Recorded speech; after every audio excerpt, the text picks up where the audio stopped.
Primero la Gestapo vino a buscar a los comunistas y no dije nada porque yo no era comunista. Luego vinieron por los sindicalistas y no dije nada porque yo no era sindicalista. Luego vinieron por los judíos y no dije nada porque yo no era judío. Luego vinieron a por mí, pero para entonces ya no quedaba nadie que dijera nada. Hoy en Academia de Incrédulos, la Gestapo, la policía secreta de la Alemania nazi.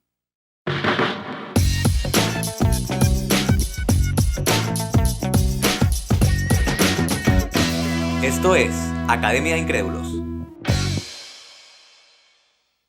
Hola, ¿qué tal? Bienvenidos a un nuevo episodio de Academia de Incrédulos. Como siempre, es un honor y placer que estén acompañándonos como cada domingo. El día de hoy, 26 de julio, aquí en Santiago de Chile, les acompaña, como siempre, un servidor en la conducción, Yanio Marcano, y Vicente Ramírez en edición y montaje. Recuerden que, al igual que todos los episodios, este también llega gracias a Linien Estudio Creativo, @Linien Estudio en redes sociales.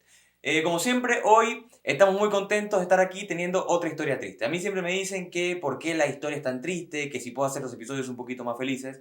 Pero hoy vamos a hablar de la Gestapo, que fue la policía secreta durante la Alemania nazi, así que es bastante difícil hacer un episodio feliz acerca de la Gestapo. Yo siempre digo que la historia, el motor de la historia es el conflicto. Y la verdad es que a mí se me hace complicadísimo encontrar conflictos felices. Si la verdad es que alguno tiene uno, le pido por favor que lo dejen en los comentarios para así tener más ideas de posibles episodios. Bien, ¿por qué elegí hablar sobre la Gestapo? Bueno, quería ya entrar un poquito en calor acerca de temas referentes a la Segunda Guerra Mundial. Este no es un episodio de la Segunda Guerra Mundial, por supuesto que tendremos varios, pero quise hablar de uno de los elementos que participó dentro de este gran conflicto bélico y que también fue protagonista de toda la historia de la Alemania nazi. ¿Ok?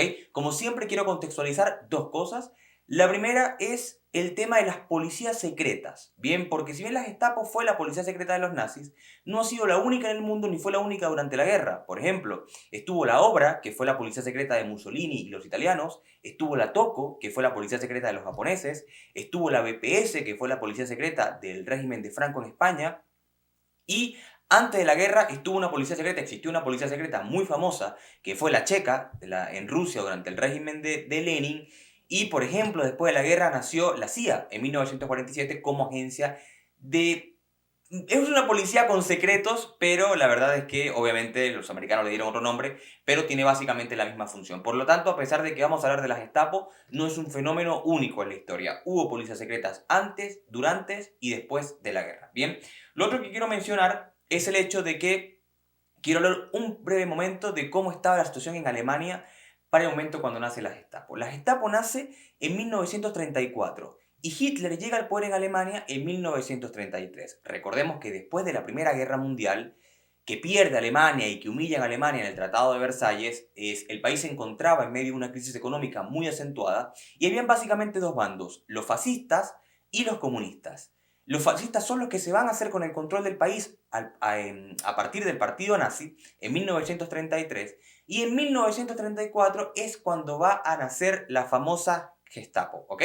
Así que vamos de una vez con la historia. ¿Cómo nace la Gestapo? Bien, como dije, Hitler llega al poder en 1933 como canciller y en ese momento inaugura lo que van a ser las SA, que eran las tropas de asalto, unos matones callejeros con lo que Hitler perseguía a las personas que tenían opiniones políticas distintas a él y con las que intentaba poner orden público en las calles.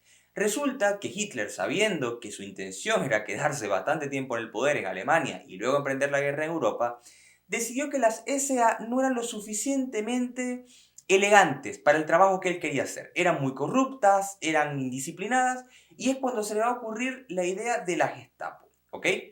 Gestapo significa Policía Secreta del Estado, en esto no fueron tan creativos, y un dato curioso es que los alemanes dicen de que la sencilla utilización de la palabra infundía un miedo importante dentro de la población alemana. Quizás a nosotros nos suene a cualquier cosa dentro de la fonética castellana, pero los alemanes decían que la simple utilización de la palabra infundía bastante miedo. Bien, en 1934 entonces se funda la Gestapo y Hitler coloca a Hermann Göring como el líder de esta división, que al principio era únicamente la agencia de seguridad estatal en Prusia, que era la zona territorial más grande de la Alemania nazi. Un año después deciden colocar a Heinrich Himmler, va a ser quien lo va a sustituir en el cargo, y es este sujeto, Himmler, uno de los personajes más influyentes dentro de todo el régimen del Tercer Reich, es quien le va a dar a la Gestapo la influencia y la importancia en la historia por la cual estamos hablando de ella el día de hoy. Ahora ustedes se preguntarán, ¿cuál era la intención o el objetivo de la Gestapo? Y básicamente era la eliminación de cualquier tipo de enemigo ideológico que tuviera el Estado nazi, ¿ok? Básicamente, en palabras sencillas, cualquier persona que estuviera en contra de los nazis iba a ser ajusticiado por la Gestapo. Y en 1936, 2 años después de su fundación, se le va a dar carta blanca y se le va a eximir de prestar responsabilidad frente a los tribunales. O sea, imagínense lo peligroso que era tener una agencia de seguridad del Estado que no respondiera ante tribunales, sino que únicamente respondiera por sus actos ante Hitler. Es decir, prácticamente podían hacer lo que querían.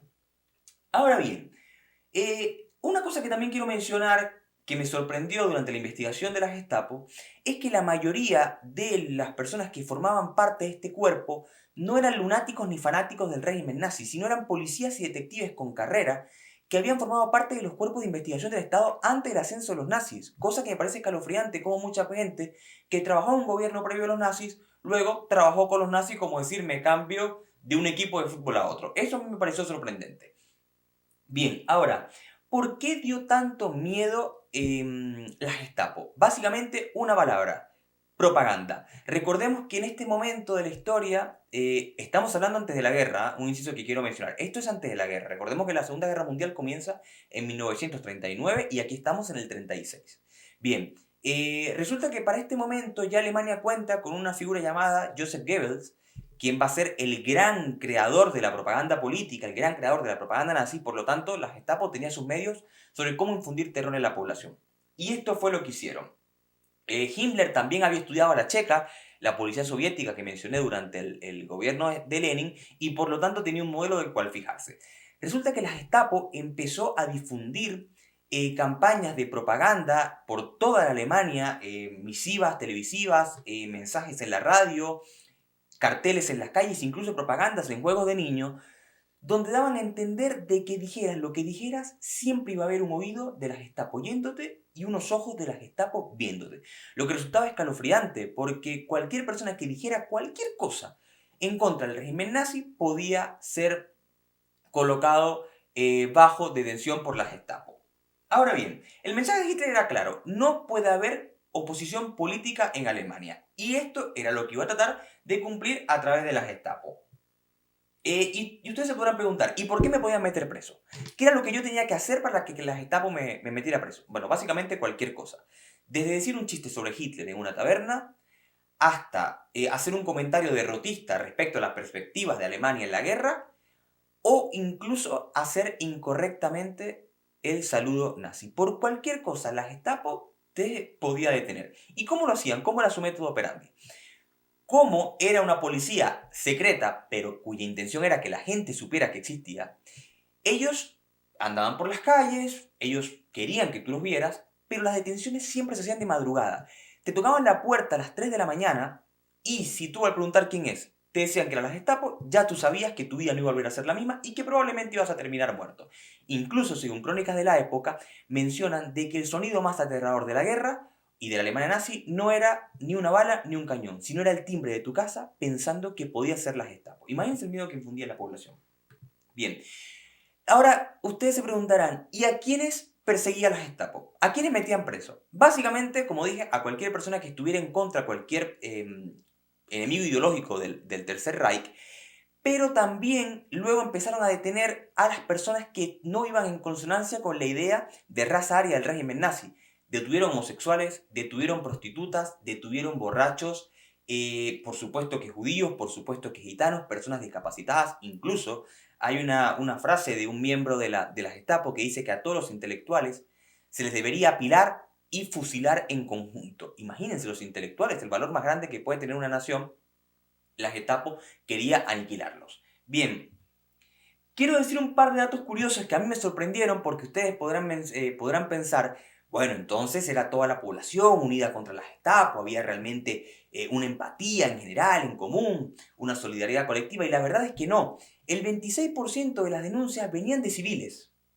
solamente el 15% era iniciativa propia de la Gestapo y el 80% de los delatores eran hombres de la clase baja, de la clase obrera. Algo que también me sorprendió y que está en el libro que voy a recomendar acá en la descripción del video, y lo digo porque luego me echan la culpa a mí, es que también funcionó como venganza de esposas. Las mujeres eran apenas el 20% de las delatoras, de las personas que denunciaban, pero se daba el caso de que denunciaban a sus maridos diciéndoles a la Gestapo que eran personas en contra del régimen nazi, pero los denunciaban por infidelidad, por malos tratos, por alcoholismo o para quedarse con sus amantes. Ahora yo digo, está bien, si te trataban mal y obviamente no habían estos organismos que hoy protegen a la mujer, está bien que los denunciaran contra la Gestapo. Lo que digo es que me sorprendió realmente que esto sucediera. El 37% de todas las denuncias tenían que ver con resolver conflictos personales. Por ejemplo, me prestaste $100 y no tengo cómo devolvértelos, te denuncio contra la Gestapo y que vayas a un centro de concentración. Así tal cual. Esto se parece mucho a la Inquisición, porque durante la Inquisición, sobre lo cual por supuesto que hablaremos en otro episodio, también sucedió que la gente denunciaba para cuidarse sus propias espaldas, porque lo que decía la gente era muy sencillo. Si yo denuncio a otro, la Gestapo no sospecha de mí. Entonces la gente denunciaba a sus vecinos, denunciaba a sus amigos, denunciaba a cualquier persona solamente para congraciarse con la Gestapo, algo que también resulta sorprendente. Incluso hay dos casos que a mí me llamaron mucho la atención. Uno es el de una chica que denunció a sus padres porque no la dejaban casarse con su novio, entonces denunció a sus padres contra la Gestapo. Aquí es donde entra Pascal, que dice que el corazón tiene razones que la razón desconoce. Yo he hecho locuras por amor, he estado cerca de cometer otras, pero esto ya es el paroxismo de la locura. Y otro caso también de un obrero alcohólico que se autodenunció para entrar en un campo de concentración y tratar de curarse del alcoholismo. O sea, en la Alemania nazi estaban todos locos. No solamente estaban locos los nazis, estaban locos los alemanes también. Perdón para los alemanes que nos escuchen, pero bueno. Ahora a ver, ¿eran tantos? ¿Realmente había tanto motivo para tenerles miedo? Y la verdad es que no. Como mencioné, su propaganda, su terror fue muy efectivo y al principio eran solamente 200 funcionarios. Y en el momento de mayor expansión de la Gestapo, cuando controlaban 70 millones de personas durante la guerra, eran solamente 30.000, de los cuales 15.000 cumplían funciones administrativas. Por lo tanto, eran poquísimos. Lo que funcionaba muy bien era el terror psicológico que infundían en la población. Y ustedes también podrán preguntarse, ¿cómo eran las torturas? ¿Qué le hacía la Gestapo a la gente? Tienen una imaginación impresionante.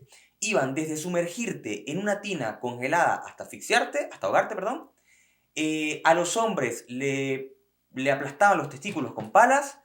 A los hombres también le colocaban descargas eléctricas en el ano y en el pene. Y a las personas le quemaban con cerilla de cigarro los dedos de las manos y los pies. O sea, tenían un catálogo de torturas impresionante estos chicos de la Gestapo. Y bien, entonces, durante la guerra, ¿qué sucedió con la Gestapo? Porque todo esto que mencioné es del 33 hasta el 39, donde los nazis ya están en el poder, pero la Segunda Guerra Mundial no ha iniciado. Para el momento en el que inicia la guerra, ya la Gestapo había aniquilado cualquier tipo de oposición política en Alemania y trató de hacer lo mismo con los países que los nazis conquistaban. Recordemos que los nazis primero conquistan la región de los Sudetes, luego conquistan una región de Checoslovaquia, pero para el momento, cuando inicia la guerra, es cuando invaden Polonia, en el 39. Aquí la Gestapo tuvo mucho que ver como aparato de inteligencia, e incluso formaron parte de este teatro que armaron los nazis en una estación de radio polaca, cuando se visten de polaco y asesinan alemanes para justificar el comienzo de la guerra. Aquí la Gestapo tuvo mucho que ver. Y básicamente durante la guerra hicieron dos cosas. La primera, tratar de aniquilar a cualquier tipo de oposición política de la Alemania nazi en Europa. Incluso hubo países en los cuales contaron con apoyo de personas de esos países que apoyaban a los nazis, cosa que nunca voy a entender. Y también hicieron otra cosa que fue perseguir judíos para llevarlos a los campos de concentración. Porque para este momento, recordemos que en 1935 se promulgan las famosas leyes de Nuremberg que hacen legal el racismo. Y entonces en este momento ya la Gestapo también se encargaba de perseguir a cualquier tipo de persona relacionada con los judíos para enviarlos a los campos de concentración. Y la última pregunta que quizás muchos se hacen es ¿y qué sucedió entonces con la Gestapo? Porque hoy vamos a Alemania y afortunadamente la Gestapo no existe. Bueno, la guerra siguió su curso, la Gestapo siguió funcionando como policía secreta de los nazis. Y en 1944, cuando ya era notorio de que los nazis iban perdiendo la guerra, los aliados bombardearon Berlín y acabaron con varios edificios y varios archivos donde esta policía guardaba muchos de sus documentos Y en 1945, el 8 de mayo, ya con la guerra terminada, el presidente de Estados Unidos, Eisenhower, disolvió la Gestapo y la clasificó como una organización criminal. Hubo dos grandes nombres en la historia de la Gestapo, que fue Hermann Göring y Heinrich Himmler, y ambos se suicidaron. Muy cobardes, como la mayoría de los tiranos en la historia. Göring se suicidó durante los juicios de Nuremberg después de la guerra, y Himmler se suicidó también con cianuro, ambos con cianuro, en el momento en el cual la guerra estaba finalizando. Esta fue la historia de la Gestapo. La verdad es que mi conclusión respecto a este tema es que este tipo de factores siempre han influido en los conflictos políticos, que la verdad tenemos que tener mucho cuidado cuando en nuestros países nos demos cuenta de que hay regímenes o hay gobiernos que traten de fundar este tipo de cuerpo, porque ya sabemos que la policía secreta únicamente funciona en medio de las dictaduras. Espero que este episodio les haya gustado. Como siempre les pido que si fue de su agrado y lo siguieron a través de YouTube, se suscriban al canal, activen la campanita para para que se enteren de cuando haya un nuevo video. Y si lo vieron por Spotify, también les pido que nos den seguir. Recuerden que estamos en Instagram, mi Instagram personal, @YaneoMarcano, y el Instagram del podcast, @Academia de Incrédulos, donde todos los días estamos subiendo un post respecto a cultura general. Nuevamente, espero que el episodio haya sido de su agrado y nos vemos en un próximo momento. Chao, chao.